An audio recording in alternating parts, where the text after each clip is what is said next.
नमस्कार दोस्तों, मैं अंकित और आज मैं फिर से हाजिर हूँ आप सबके लिए एक और रियल इंटरेस्टिंग स्टोरी लेकर। अगर आपके साथ या आपके किसी दोस्त के साथ ऐसा कभी कुछ हुआ है तो आप अपनी स्टोरी मेरे साथ मेरे इंस्टाग्राम पर शेयर कर सकते हैं। मैं अपने इंस्टाग्राम का लिंक आपको डिस्क्रिप्शन में दे दूंगा। अगर इस चैनल पर आप नए हैं तो चैनल को सब्सक्राइब कर लें। अगर वीडियो पसंद आए तो वीडियो को लाइक एंड शेयर ज़रूर करें। तो चलिए चलते हैं आज की स्टोरी पर। आज की स्टोरी दिल्ली के लक्ष्मी नगर की है। यहाँ पर एक फैमिली रहा करती। इस फैमिली में 2 बेटे रहा करते और उनके मम्मी पापा भी उन्हीं के साथ रहा करते। बड़े बेटे की शादी हो रखी थी और उसके 2 बच्चे भी थे और छोटा बेटा साहिल, उसकी अभी नई नई शादी हुई थी और उसकी वाइफ अभी मायके गई हुई थी। तब साहिल अपने दोस्तों को अपने घर पर बुलाता है पार्टी करने के लिए। वो शाम को पार्टी करने बैठ गए और ड्रिंक करने लगे। वो जैसे जैसे ड्रिंक कर रहे थे, बियर पीते जा रहे थे, उनको नशा होता गया। नशा होते ही आप सबको पता ही है, इंसान शेर बन जाता है और ऐसा ही कुछ हुआ साहिल के साथ। वो सभी बैठे बातें कर रहे थे। उनमें से एक ने बोला कि क्या तुम्हें जादू सीखना है? तो साहिल ने बोला कि हाँ, मुझे जादू सीखना है। तो उसने बताया कि मैं जादू नहीं सिखा सकता, लेकिन मैं जानता हूँ जो तुम्हें जादू सिखा देगा। उसके लिए हमें शमशान घाट चलना होगा। साहिल, जिसे नशे हो चुके थे, वो अब किसी की सुनने वाला नहीं था। वो बोला कि चलो मैं चलता हूँ, मुझे जादू सीखना है। फिर वो सभी दोस्त पास में ही बने एक शमशान घाट में पहुँच गए। वहाँ पर जाकर उसके दोस्त ने साहिल को एक तांत्रिक से मिलवाया। तांत्रिक से उसने कहा कि ये जादू सीखना चाहता है। फिर तांत्रिक ने साहिल से पूछा, क्या तुम सच में जादू सीखना चाहते हो? तो साहिल ने कहा कि हाँ, मुझे जादू सीखना है। तो तांत्रिक ने उसे कहा कि तुम्हें मैं जादू तो सिखा दूंगा, लेकिन उससे पहले तुम्हें शमशान घाट में जाना होगा और किसी भी चिता की राख एक पॉलिथीन में डालकर बाहर लेके आनी होगी। साहिल, जो कि नशे में था, वो तांत्रिक से कहता है कि ये काम तो मेरे बाएं हाथ का है। मैं अभी अंदर जाऊंगा और पॉलिथीन में किसी भी चिता की राख डालकर बाहर ले आऊँगा। कि ये इतना आसान नहीं है। तुम जब अंदर जाओगे और किसी भी चिता की राख पॉलिथीन में डालकर वापस लेके आओगे, तब तुम्हें बहुत सी आवाज़ें सुनाई देगी। तुम उन सभी आवाज़ों को नज़रअंदाज कर देना और सीधा बाहर आ जाना। तुम अपनी स्पीड, जिस स्पीड में अंदर जाओगे उसी स्पीड में बाहर आ जाना। ना तो तुम्हें तेज होना है, ना ही तुम्हें आराम से जाना है। जिस स्पीड में जाओगे उसी स्पीड में वापस आना है। ये सभी बातें तांत्रिक ने साहिल को बताई। फिर साहिल शमशान घाट के अंदर चला गया। शमशान घाट में जाकर साहिल को 5-6 चिताओं की राख दी।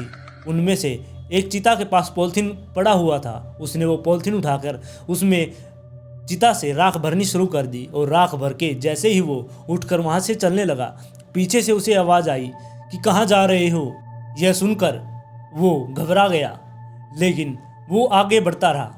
वो जैसे जैसे आगे बढ़ता जा रहा था, पीछे से पहले एक आवाज़ आई, उसके बाद 2 आवाज़ें आने लगी। कहाँ लेकर जा रहे हो इसे यहाँ से मत लेकर जाओ। पता नहीं, ऐसे कर करके बहुत सारी आवाज़ें उसे रोकने लगी, लेकिन वो चलता जा रहा था। साहिल जैसे ही शमशान घाट से बाहर की ओर जा रहा था, किसी ने उसका पैर पकड़ के उसे नीचे गिरा दिया।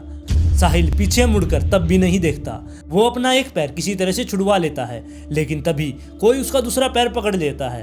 वो जैसे दूसरा पैर छुड़वाता, कोई उसका पहला पैर पकड़ लेता। ऐसे करके वो काफ़ी देर तक वहीं पर फंसा रहा। साहिल ने वहाँ पर बहुत सी आवाज़ें लगाई कि मुझे बचा लो, ये लोग मुझे मार देंगे, मुझे यहाँ से बचा लो। लेकिन उसकी आवाज़ सुनकर वहाँ पर कोई भी नहीं आया। अब साहिल ने सोचा कि अब उसे ही कुछ करना होगा। यहाँ से जिंदा जाना है तो वो किसी ना किसी तरह से वहाँ से उठकर उस राख की पोटली को उठाकर वहाँ से बाहर की तरफ भागता है। उसे इतना होश नहीं था कि वो इस राख की पॉलिथीन को यहीं पर छोड़कर भाग जाए। वो उसे अपने साथ लेकर शमशान घाट से बाहर निकल जाता है। बाहर आकर देखता है कि वहाँ पर ना तो उसका कोई दोस्त था, ना ही वो तांत्रिक बाबा। वो सोचने लगा कि सब मुझे छोड़कर भाग गए। उसने टाइम देखा। टाइम देखकर वो चौंक गया कि उसे शमशान घाट से अंदर जाने में और बाहर आने में पूरा 1 घंटा लग गया था। फिर वो उस राख को अपने साथ अपने घर ले जाता है। वो किसी से बोलता नहीं, वो सीधा छत पर चला जाता है। उनका घर कुछ ऐसे था, आपको तो पता ही है दिल्ली के घरों का, उनकी छतों की बाउंड्री एक दूसरे से टच होती रहती है। तो ऐसे ही साहिल के घर की बाउंड्री भी उनके पड़ोसियों के घर की बाउंड्री से जुड़ी हुई थी, लेकिन उस बाउंड्री के बीच में 1-2 इंच की जगह थी। साहिल उस राख के पॉलिथीन को उस बाउंड्री में छुपा देता है, लेकिन जैसे वो उस राख के पॉलिथीन को उस बाउंड्री में छुपा रहा था, वो राख का पॉलिथीन फट जाता है और वो राख वहां पर बाउंड्री पर गिर जाती है। इसके बाद साहिल फटाफट नीचे आ जाता है। उस दिन के बाद उसके घर वालों की जिंदगी ही बदल गई। फिर साहिल के घर वालों को ऊपर से मतलब उनकी छत से आवाज़ आती, कभी तो कटोरी गिरने की, कभी किसी बच्ची के हंसने की, कभी छत पे जो बाउंड्री है उस बाउंड्री के ऊपर खड़ा होकर कोई जैसे उनकी छत पर कूद रहा है। ऐसे साहिल के घर वालों को आवाज़ें आने लगी और सबसे ज़्यादा आवाज़ें जो साहिल का भतीजा था उसे आती थी। और एक दिन तो कुछ ऐसा हुआ, एक दिन साहिल की माँ छत पर रात 8 या 8:30 बजे कुछ कपड़े लेने गई थी जो कि छत पर सुखा रखे थे। वो जैसे ही कपड़े लेकर वापस आने लगी, साहिल की माँ ने देखा कि पड़ोसियों के मतलब जो उनके सामने घर था जिसकी बाउंड्री उनकी छत से लगती थी, उनकी छत के ऊपर जो टंकी होती है पानी की, उसके ऊपर एक 5 साल की लड़की उनकी साइड पीठ करके बैठी है। मतलब कि उस लड़की का चेहरा दूसरी साइड था।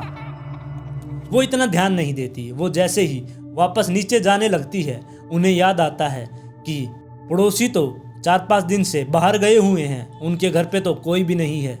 वो जैसे ही वापस उस लड़की को देखती है, वो लड़की वहाँ से गायब हो गई थी। फिर साहिल की माँ फटाफट से नीचे आती है और सारी बातें अपने घर वालों को बताती है। ये बातें सुनकर सभी रात को छत पर जाना बंद कर देते हैं। उन्होंने छत पर जाना बंद कर दिया था। इसके बाद उनके घर वालों को छत से आवाज़ आया करती, लेकिन कोई भी घर वाला ऊपर जाने की हिम्मत नहीं करता। ऐसे ही करके कुछ दिन बीत गए। फिर कुछ दिन के बाद वो पड़ोसी भी घर पर आ गए और जो वो पड़ोसी थे उनमें से एक आंटी जो कि बाहर घूमने जाया करती, मतलब सुबह और शाम को खाना खाने के बाद वो बाहर टहलने के लिए जाया करती, लेकिन उस दिन ज़्यादा रात हो गई थी। रात के करीब 11:15 का टाइम था, इसलिए उस आंटी ने सोचा कि छत पर जाकर ही घूमती हूँ। वो आंटी ऊपर छत पर टहल रही थी, तब उन्होंने सामने की छत पर मतलब साहिल और की छत पर एक 5 साल की लड़की दिखाई दी जो कि वहाँ पर गोल गोल चक्कर काट रही थी। फिर वो आंटी उस लड़की से कहती है कि ये लड़की तू यहाँ पर क्या कर रही है। आप मानोगे नहीं, जितनी देर में हम पलक झपकाते हैं उतनी स्पीड में वो लड़की आंटी की तरफ आई और जो बीच में दीवार थी जिसके ऊपर से आना होता है, वो लड़की उस दीवार के आर पार होके सीधा आंटी के आकर धक्का मारा। और जिस टाइम उस लड़की ने आंटी को धक्का मारा, आंटी सीढ़ियों के पास खड़ी थी। धक्का लगते ही आंटी सीढ़ियों से नीचे गिर जाती है और गिरते गिरते वो नीचे आ जाती है और उनकी टांग टूट जाती है। उन्होंने सारे घर वालों को बताया कि ऐसे ऐसे उसके साथ हुआ है। फिर पड़ोसियों को पता चलता है कि आंटी के साथ ऐसा हुआ है, किसी ने उनको छत पे धक्का दिया है। फिर साहिल की मम्मी ने भी बताया कि हमारे साथ भी ऐसा ही हुआ है, हमारी छत पर कोई बच्ची है जो घूमती रहती है। फिर यह सब देखकर साहिल बोल पड़ा कि यह सब मेरी वजह से हुआ है। साहिल ने बताया कि मैं जादू सीखने के लिए शमशान घाट में गया था और वहाँ से राख लेकर घर पे आया था। मैंने वहाँ पर छत की बाउंड्री में वो राख छुपा रखी है, इसलिए यह सब हो रहा है। फिर घर वाले किसी पंडित को बुलाते हैं और फिर पंडित आकर घर में हवन करता है। ऊपर छत पे जाकर उस बाउंड्री पर गंगा जल वगैरह छिड़कता है। उसके बाद वो बच्ची कभी किसी को दिखाई नहीं दी। आप लोगों को क्या लगता है कि अगर हम किसी की शमशान घाट से राख उठाकर ले आते हैं तो उसकी आत्मा हमारे पीछे पीछे हमारे घर तक आ सकती है? और अगर साहिल के साथ शमशान घाट में वो सब नहीं होता और साहिल वो राख लाकर उस तांत्रिक को दे देता तो तांत्रिक उसे कौन सा जादू सिखाता? आप सब अपनी राय मुझे कमेंट में दीजिए। अगर इस चैनल पर नए हैं तो चैनल को सब्सक्राइब कर ले और वीडियो पसंद आई है तो लाइक और शेयर कर दें।